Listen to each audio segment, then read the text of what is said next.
Baik, bismillahirrahmanirrahim. Setelah kita belajar tentang dasar-dasar filsafat pendidikan agama Islam, Pak Ferry pakai peci, saya tidak pakai peci. Nah, hari ini saya akan menyampaikan tentang tetap filsafat pendidikan agama Islam yang ada kaitannya dengan tujuan pembelajaran pendidikan agama Islam. Coba ada yang bisa jawab, kenapa sih dalam sekolah-sekolah atau di madrasah-madrasah, di dalam lembaga-lembaga pendidikan itu kemudian perlu diajarkan pendidikan agama Islam untuk anak-anak yang Muslim? Tujuan yang esensial apa?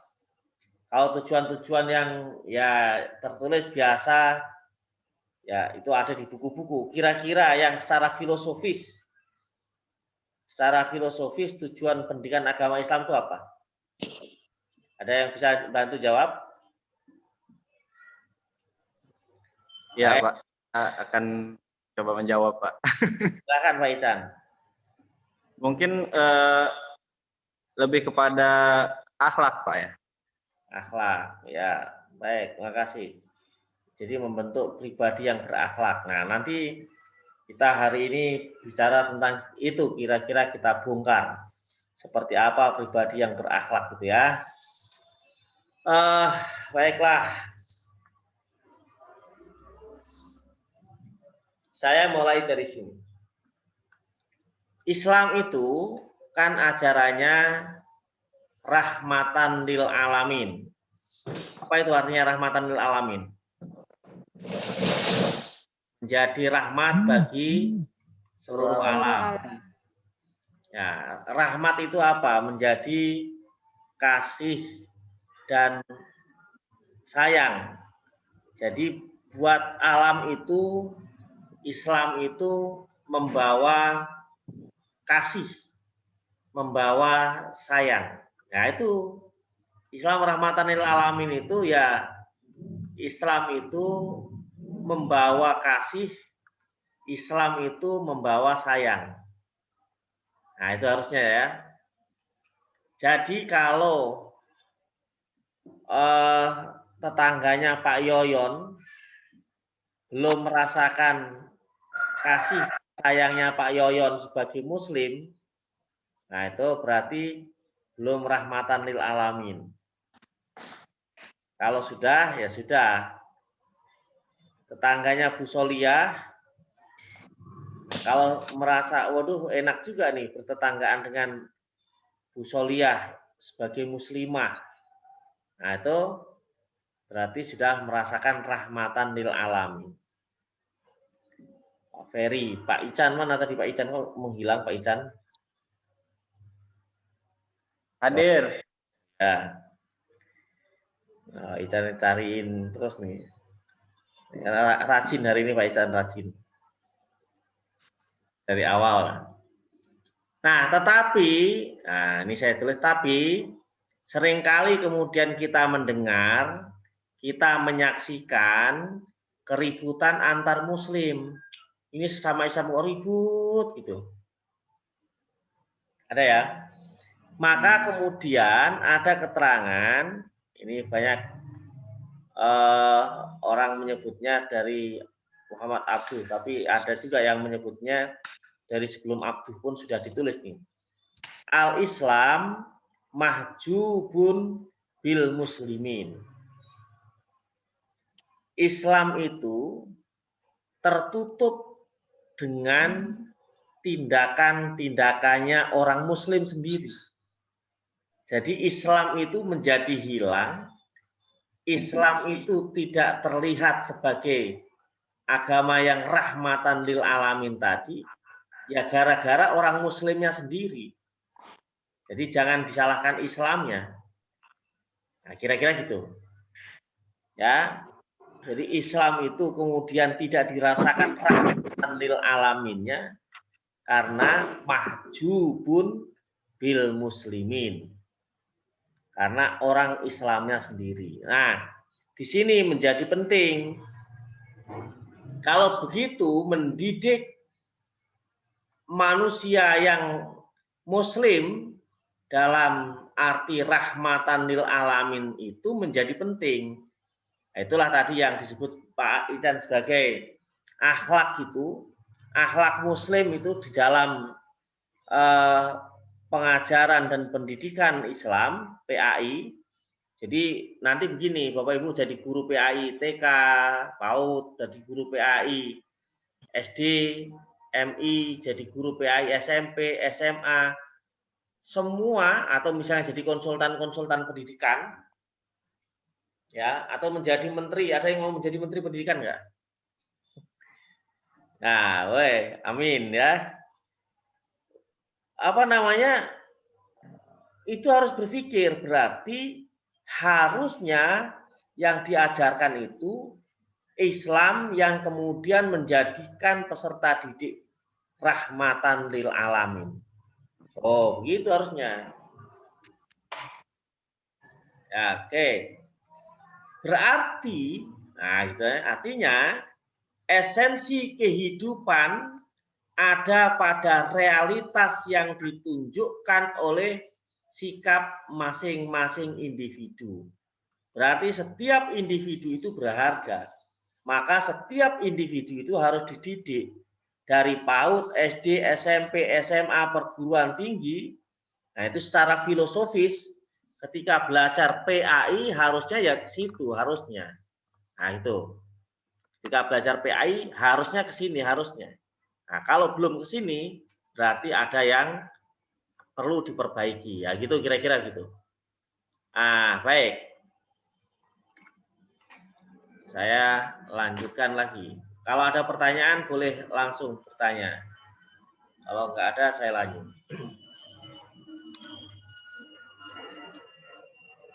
Nah,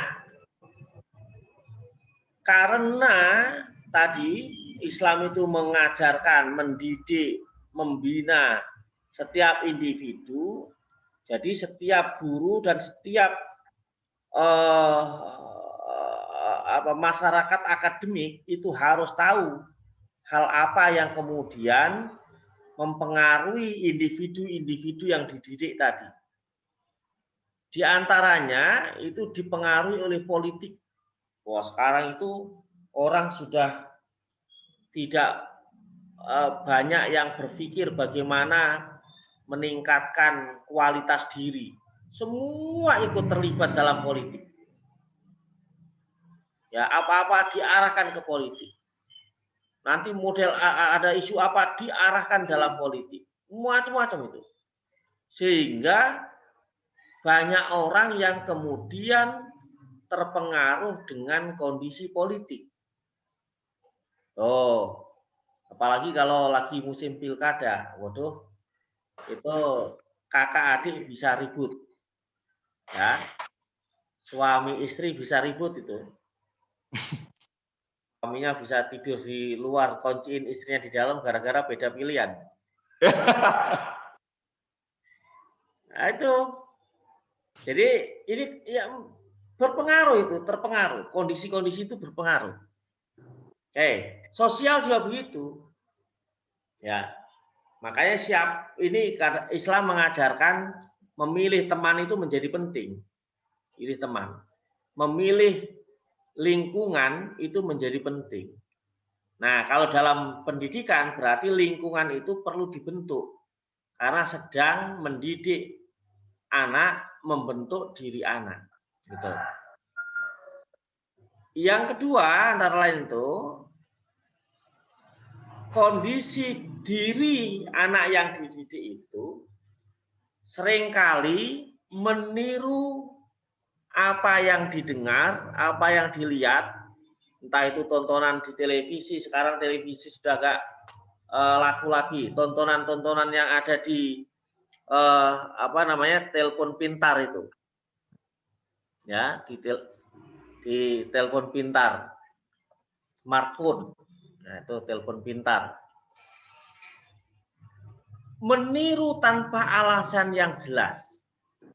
atau disebut dengan blind imitation. Kalau niru kelihatannya gini, kadang-kadang, nah ini yang contoh yang gampang, Niru ada, misalnya ada di YouTube itu orang bergaya-gaya dengan gaya rambut yang diwarnai agak merah-merah gitu ya misalnya. Atau mungkin pakai pakaian yang sekarang di Instagram di mana itu kan dengan gaya-gaya yang model. Mereka yang pakai itu orang-orang yang pantas. Orangnya ganteng, kalau perempuan cantik, kulitnya bersih, gitu ya. Pokoknya cantik bener lah. Jadi kalau diwarnai seperti itu makin cantik. Nah, niru-niru nggak ngelihat orangnya sudah warna kulit yang mungkin berbeda ya. Kalau kan ada orang bukan, kalau orang Indonesia itu masih coklat. Ada orang yang model Afrika itu kulitnya hitam. Nah, wah, udah warna kulitnya hitam, pakai hijaunya hijau menyala misalnya itu. Rambutnya dikasih warna kuning yang wah udah itu ya udahlah begitu ya. Itu macam-macam gitu. Nah, banyak anak pun begitu. Kadang-kadang meniru apa yang dilihat, apa yang didengar tanpa alasan yang jelas. Nah, ini guru harus ngerti. Ya, nanti kok kenapa sih anak ini begini? Kenapa modelnya seperti ini? Nah, kalau dokter itu, kenapa dokter selalu bertanya sama orang-orang yang datang? Nah, kalau kadang-kadang misalnya gini, datang ke dokter, begitu datang ke dokter tanya, Anda sakit apa? Nah, kadang-kadang orang, loh, dok saya kesini itu justru akan nanya sakit saya apa gitu. Ya, ada yang Anda rasakan apa itu. Nah, itu dokter itu ingin mendeteksi. Oh, yang dirasakan ini itu pengen supaya nanti kalau mau mengobati supaya tahu persis ya apa yang kira-kira harus diobati. Ini yang hadir, kalau yang hadir berdua ditulis namanya 2 orang ya. Yang hadir sendiri ditulis 1. Kalau yang hadir 5 orang tulis 5 orang. Ada yang 5 orang. Rombongan. Nah, seperti itu. Jadi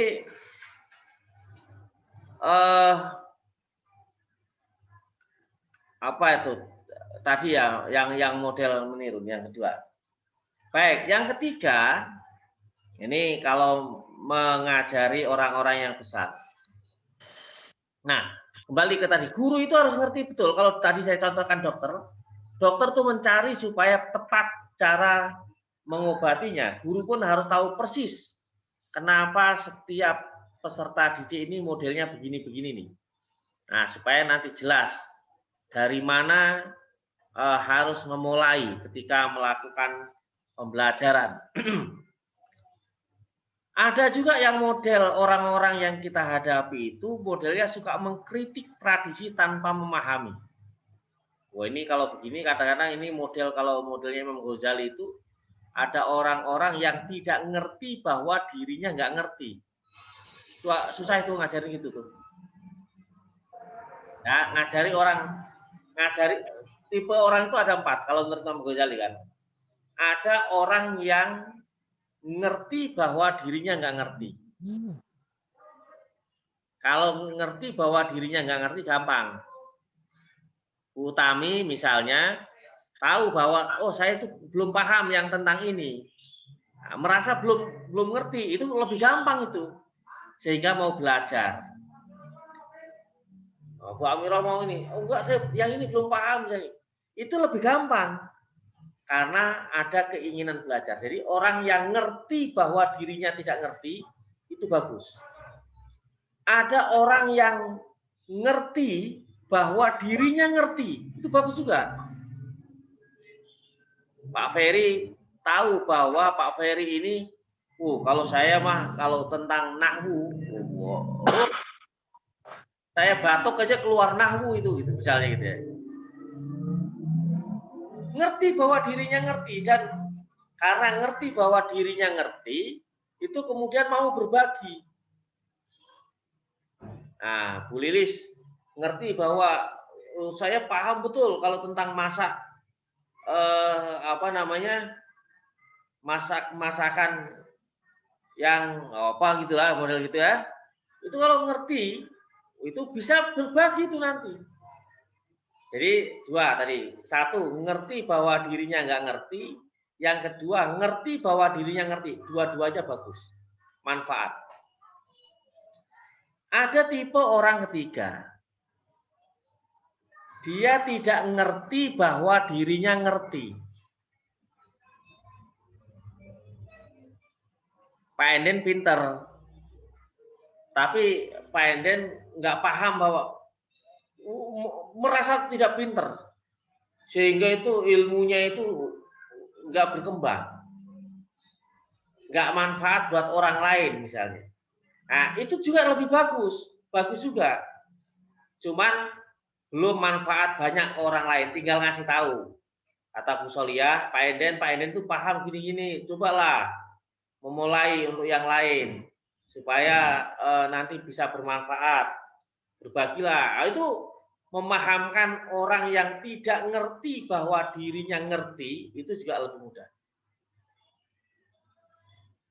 Yang susah itu, Pak Ican, kalau ada orang tidak ngerti bahwa dirinya nggak ngerti. Itu susah tuh. Dia nggak ngerti bahwa dia itu nggak paham. Dikasih tahu tuh ngeyel. Ya, itu bisa ribut itu, ngasih tahu orang yang nggak ngerti bahwa dirinya nggak ngerti.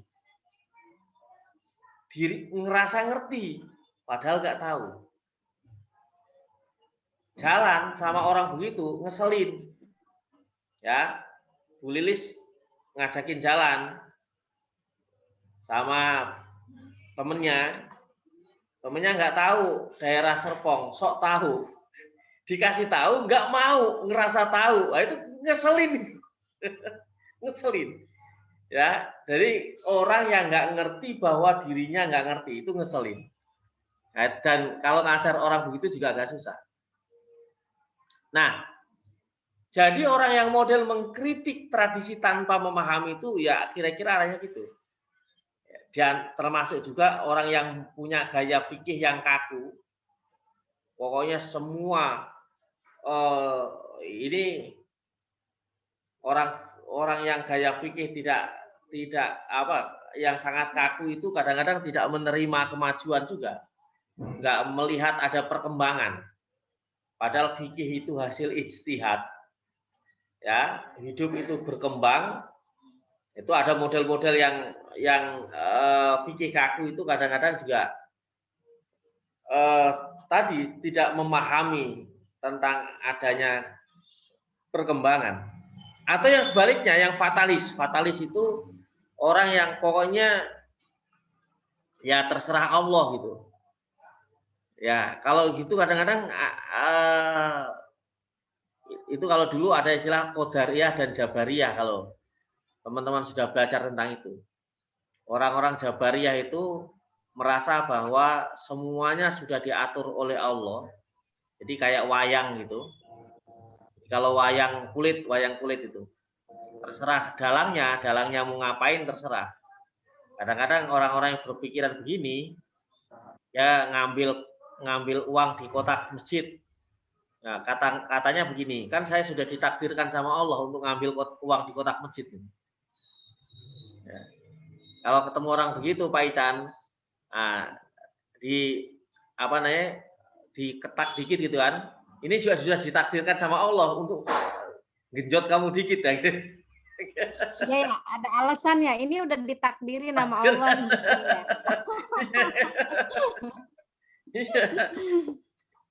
Nah, itu orang-orang fatalis itu.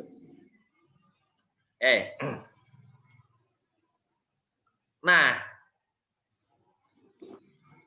dengan kondisi seperti itu, maka yang kita sering temukan itu banyak manusia yang menjadi makhluk asumsi. Ya, asumsi. Jadi melihat segala hal itu berdasarkan asumsi masing-masing. Realitasnya kan begitu.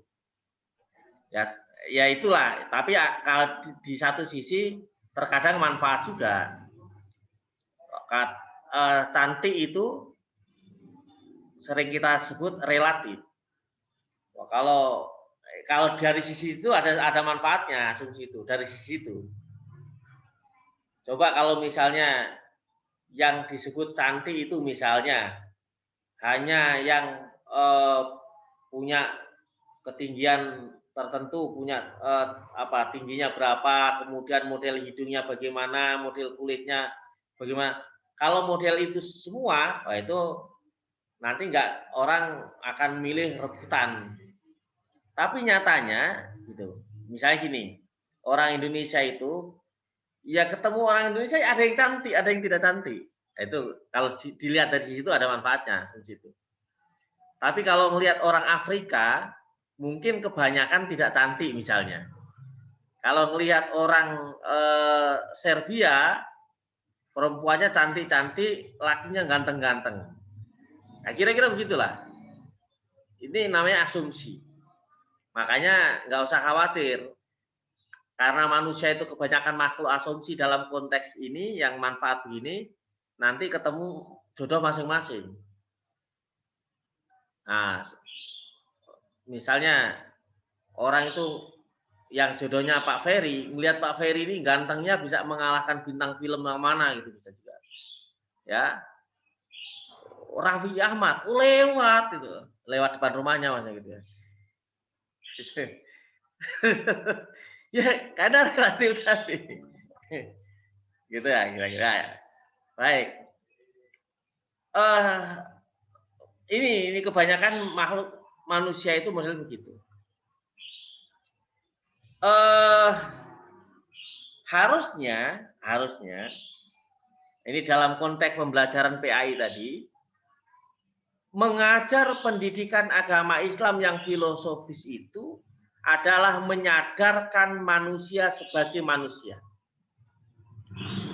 Yang banyak itu manusia merasa menjadi Allah, menjadi Tuhan, tanpa menyadari dirinya sendiri. Masa sih Pak? Ya, contohnya kalau manusia banyak yang merasa menjadi Tuhan tadi. Oke, ada yang lewat.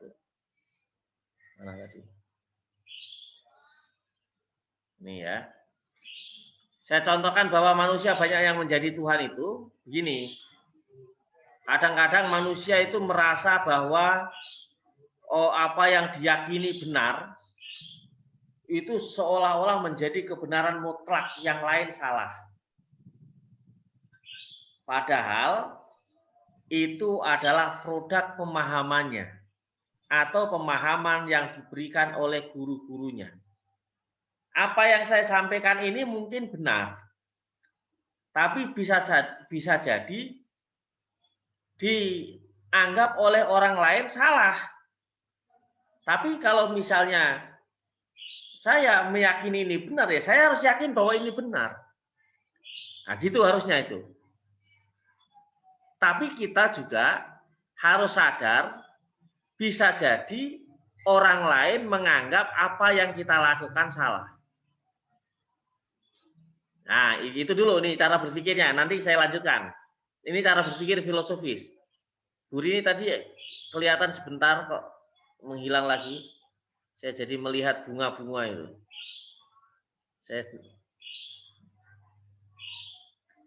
Ya, kalau kelihatan bunga-bunga dan gunung itu nanti saya berpikirnya nanti berpikir liar. Terasa di gunung yang sejuk dan bunga-bunga. Jadi manusia asumsi, Pak. Jadi manusia asumsi. Baik.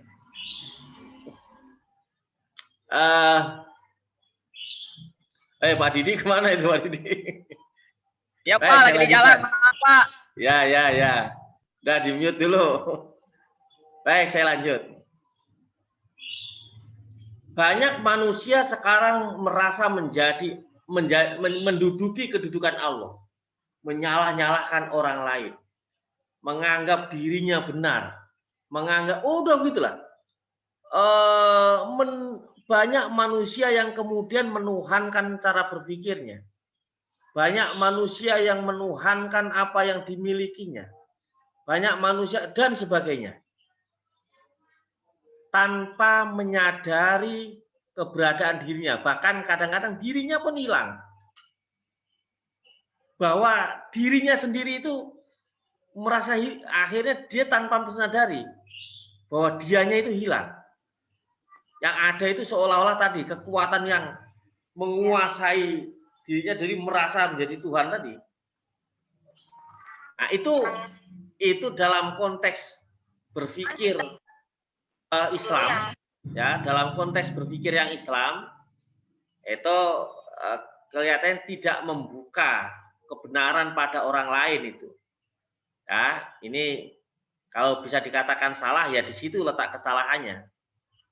Di situ salah orang yang merasa dirinya benar semuanya atau merasa anggapannya benar segala-galanya yang akhirnya mendudukkan diri seolah-olah menjadi Allah tadi, Tuhan tadi, itu pun salah. Apalagi orang yang kemudian menghilangkan dirinya dan merelakan dirinya untuk menjadi hewan. Nah, itu lebih salah lagi.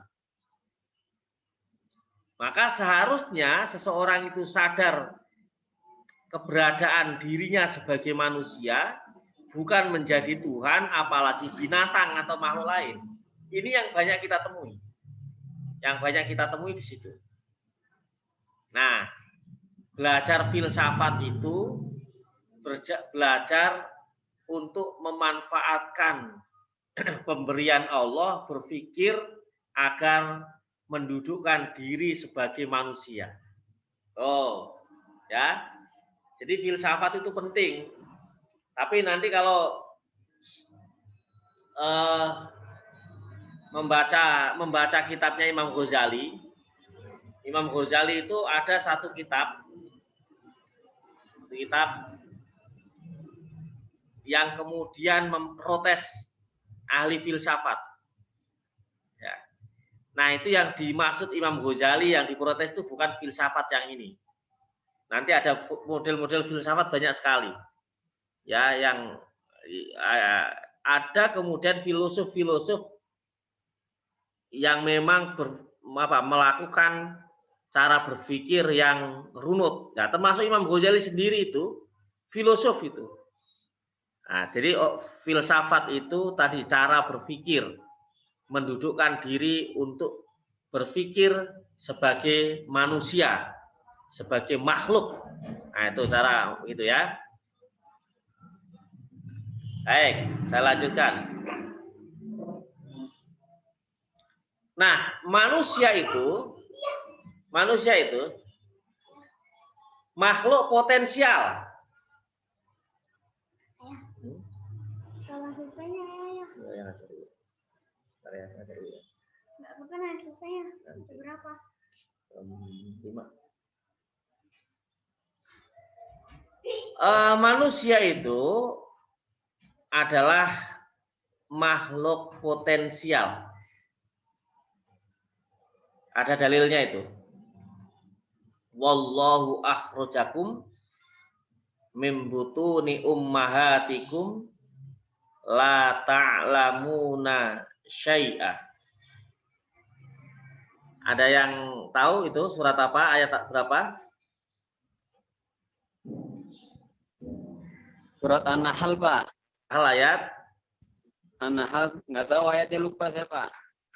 Ayo, ada yang tahu An-Nahl ayat berapa? 110 bukan, Pak? Yang lain? Wallahu akhrajakum mim butuni ummahatikum la ta'lamuna syai'a wa ja'ala lakumus sam'a wal absara wal afidah.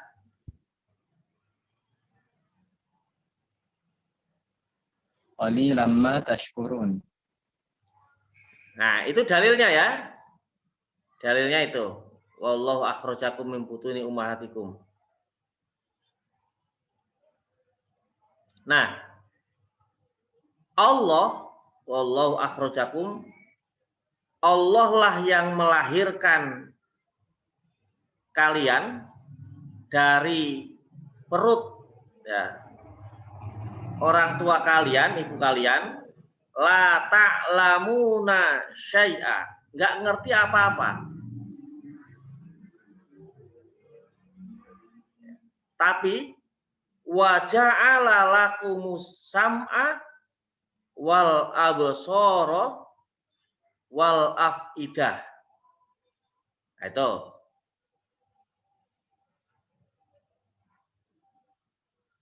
Dan Allah yang telah menjadikan untukmu pendengaran dan penglihatan dan hati, la'allakum tashkurun. Sudah ketemu? An-Nahl ayat berapa? 78, Pak. Oke, betul. Ya, surat An-Nahl surat ke-16 ayat ke-78. Itu potensi. Jadi Allah melahirkan, memang belum ngerti apa-apa. Tapi ada potensi pendengaran, itu nanti kalau membahas tafsir, kenapa as-sam'a lebih didahulukan dan mengakhirkan absor, itu ada, itu bisa digali lagi itu. Karena ternyata indera manusia yang kalau seandainya indera yang lain itu fungsinya terganggu, ternyata pendengaran itu Pertama. pendengaran juga yang pertama kali berfungsi. Makanya kalau ibu-ibu hamil itu anaknya diperintahkan untuk diajak ngobrol. Ya. Jadi Bu Rini nanti kalau lagi ngandung itu ajak ngobrol. Dibacakan Al-Qur'an. Karena dengar. Begitu terlahir, itu yang dengar pertama kali juga telinga, maka diperintahkan untuk mengazankan. Ya, Bu Tami. Bu Tami putranya berapa? Yang ada 1, Pak. Oh, yang nggak ada, yang pertama atau Yang nggak ada yang pertama dan yang terakhir, yang ada yang kedua. oh 2 kali ya? Iya. 2 kali. Saya juga ada Bu yang meninggal, itu yang ketiga. Ya. Kalau Bu Soliah berapa putranya? Alhamdulillah 3, Pak. 2 putri, 1 putra. Ya, ini produktif. Ya. Alhamdulillah. Produktif, Itu Pak. kenapa harus diazankan? Karena yang dengar. Nah, ini potensial. Nah, di antara bahwa manusia itu makhluk potensial, nah itu contohnya, contoh gampangnya, dikasih Allah tadi misalnya mulut itu berpotensi untuk bicara, maka perlu dididik supaya ngerti cara bicaranya dan berbicara yang baik. Nyatanya, misalnya gini, bedanya tuh, misalnya Pak Ican orang mana Pak Ican? Sunda apa Jawa? Orang Sunda tapi ngomongnya Betawi, Pak. Oh, lahir di Betawi. Di perbatasan, Pak. Mungkin lingkungannya banyak bicara Betawi. Iya, betul, Pak. Nah, gitu. Kalau Pak Yoyon orang Jawa juga Betawi juga. Ya, Pak ya. Kan Saya lingkungan Cirebon, itu. Pak. Oh, Cirebon. Cirebonnya kan ada Cirebon Jawa, ada Cirebon Sunda. Kalau Bu Amirah? Ya, Pak. Bu Jawa. Amirah mana? Jawa. Iya, Oh, tapi nggak bisa bahasa Jawa. bisa, Pak. Oh, bisa. Itu bahwa Allah itu manusia dilahirkan dengan mulut itu nanti bisa bicara. Itu namanya potensial. Bu Rini punya peliharaan apa, Bu? Punya apa? Ayam. Punya peliharaan ayam, sepanjang ayam itu, ayam punya mulut juga, tapi tidak potensial. Nah, itu maksud saya, supaya bisa membedakan ya. Onta itu walaupun 20 tahun hidup di Arab nggak bisa bahasa Arab. Nah, itu menggambarkan bahwa manusia itu makhluk potensial. Ya. Pak Yoyon itu punya sapi, misalnya tetangganya punya sapi 15 tahun. Di Cirebon nggak bisa bahasa Cirebon itu sapinya. Walaupun punya mulut. Karena mulut sapi, mulut hewan itu tidak potensial untuk bicara. Kalau manusia, makhluk potensial. Nah, karena makhluk potensial itu bisa menjadi baik, bisa menjadi buruk. Nah, potensinya bersifat realitas dan spiritual. Inilah kenapa perlu ada pendidikan itu tadi. Maka pendidikan agama Islam itu menjadi penting. Ini filsafat, kita bicara filsafat itu yang sangat filosofis. Jadi mendasari betul ketika kita mengajarkan PAI itu ya memang harus tahu secara filosofis. Nah, gitu ya. Baik. Nah, ini lanjutnya. Nah, sifat dasar manusia dalam Islam itu paling tidak ada dua ini, kebebasan dan kreativitas. Islam itu memberikan kebebasan dan kreativitas. Tetapi seringkali ini karena salah mendidik, kebebasan orang itu sering kemudian terikat. Nah, kebebasannya Pak Enden kadang-kadang terikat dengan kalau Pak Enden dulu waktu muda lagi seneng sama siapa gitu, wah lagi seneng-senengnya itu kebebasannya hilang. Kebebasannya hilang. Ayo kita ke sini. Kalau enggak kita putus. Ya, itu udah hilang itu kebebasannya. Ya. Nah, itu contoh gampang maksud saya. Banyak orang yang kebebasannya hilang dengan pekerjaan, dengan harapan, macam-macam itu. Padahal Islam itu mengajarkan kebebasan. Bebas itu bukan bebas melakukan apa saja, tetapi bebas melakukan tanpa tekanan dari siapapun, kecuali ya tadi kebenaran-kebenaran yang diikuti sesuai dengan nurani. Nah, nurani itu ilahiyah. Jadi ajaran Islam itu sesuai dengan nurani. Nurani itu nur ilahiyah. Ajaran Islam itu memang sangat sesuai dengan sifat dasar manusia. Jadi kalau mengikuti ajaran yang memang betul-betul yang Islami tadi, yaitu jadi bebas. Orang tidak tertekan dengan banyak orang tertekan untuk memberikan. Itu berarti apa? Oh, dia kebebasannya sudah diambil oleh rasa ketakutan hilang menjadi miskin. Nah itu. Dan lain-lain itu nanti dikembangkan sendirilah. Jadi Islam itu pada dasarnya bebas dan kreatif pada dasarnya ya. Ini yang sering hilang. Baik, karena itu nanti kalau sudah diajarkan tentang Islam yang betul, ini harusnya menjadi ini. Jadi PAI itu mengajarkannya harusnya dalam tahapan-tahapan ya. Tentunya ini tidak mudah untuk cuma setahun gitu nggak bisa. Ya harus bertahap. Makanya ini kalau belajar itu kata taklimul mutalim itu waktu lu zamani. Alalan tanalul ilma illa bisitatin. Ada kalimat-kalimat yang lain ya, redaksi yang lain. Ada yang alala tanalul ilma ada. Ya. Nah itu diantaranya waktu lu zamani. Nah nanti jadinya gini, menjadi orang yang percaya diri. Orang yang percaya diri itu tidak menyalahkan orang lain. Kalau dia sudah percaya diri, tidak menyalahkan orang lain dan tidak usil dengan pilihan orang lain. Itu cirinya. Contoh nih. Contoh. Maaf ya kalau saya sebut nama-nama ini sebagai contoh saja ya. Misalnya, Bu Rini sudah percaya diri bahwa saya ini cantik. Gitu. Nah, kalau orang sudah percaya diri dengan kecantikannya, tidak perlu jelek-jelekin orang lain. Oh, dia nggak cantik gini-gini. Orang yang masih jelek-jelekin orang lain itu karena tidak percaya diri dengan dirinya.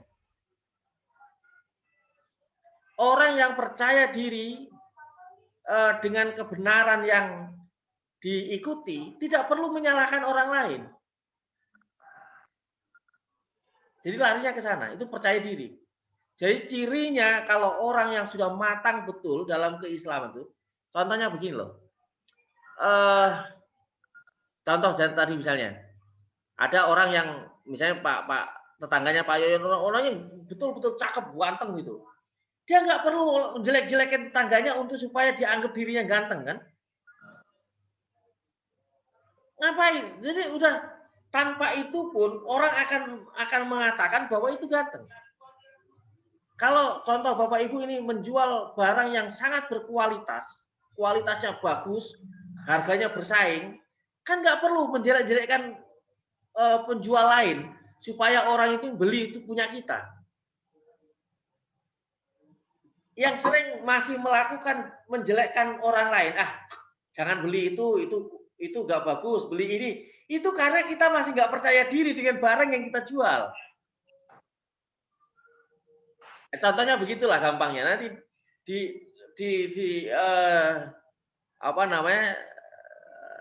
dianalisa lebih panjang lagi. Kira-kira begitulah.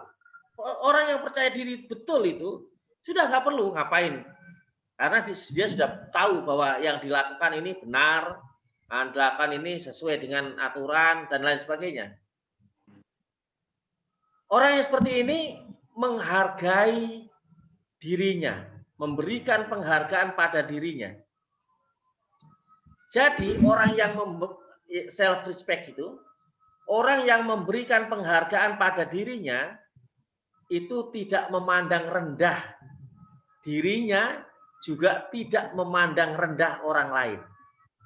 Nah, itu. Jadi orang yang menghargai dirinya sendiri itu dia tidak merendahkan diri. Tawadhu itu bukan merendahkan diri. Ya. Bukan, beda. Sombong itu bukan membesarkan diri. Tapi merasa besar dari orang lain padahal dirinya tidak besar, itu sombong. Ya. Merasa pinter dari orang lain padahal tidak pinter, itu sombong. Tapi orang yang menghargai dirinya, makanya kalau dalam taklimul muta'alim itu sampai mengajarinya, ini ngajari cara tahap ketika belajar itu, di taklim coba nanti lihat, sampai mengenakan pakaian yang sobek-sobek itu aja nggak boleh, di taklim ya.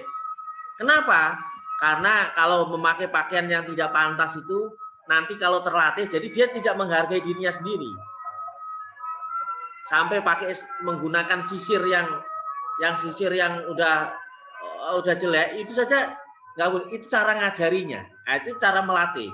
Itu tahapan-tahapan cara latihan itu. Contoh misalnya, Pak Yoyon jadi tokoh. Coba kalau Pak Yoyon jadi tokoh, pakai maaf nih, cuman pakai kaos dalam sama celana dalam, jalan-jalan keluar, gimana kata orang? Kata Pak Ican.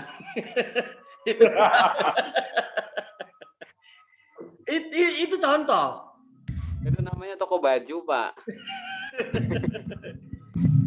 Jadi artinya ini kalau orang akhirnya kalau ngerti, berpakaian bagus itu tidak harus merasa hebat. Itu menghargai diri sendiri. Jadi ini akhirnya sampai ke sana. Jadi kalau perempuan menggunakan pakaian-pakaian yang indah itu bukan sekedar supaya dilihat orang lain indah, bukan. Menghargai diri sendiri. Betul, setuju. Ya, jadi dan seterusnya lah itu ya. Dan seterusnya. Nah, ini penghargaan terhadap ini akhirnya kalau pendidikan itu arahnya ke sana.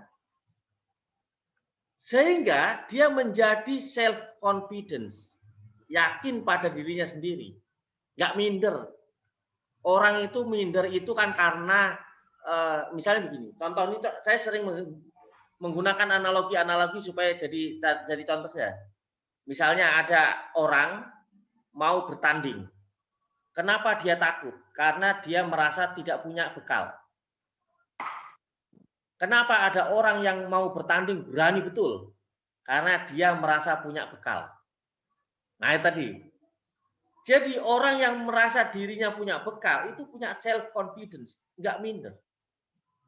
Orang yang sudah belajar betul tentang bagaimana berislam, dia juga tidak minder.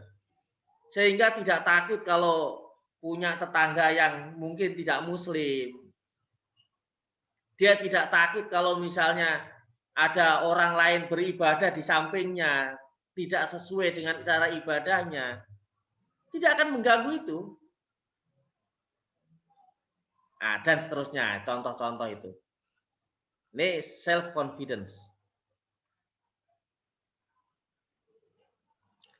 Oke, tadi ini slide terakhir. Dan akhirnya dia bisa menjaga diri sampai dia bisa menegaskan posisi dirinya. Kira-kira itulah ya yang saya sampaikan sore kali ini lah.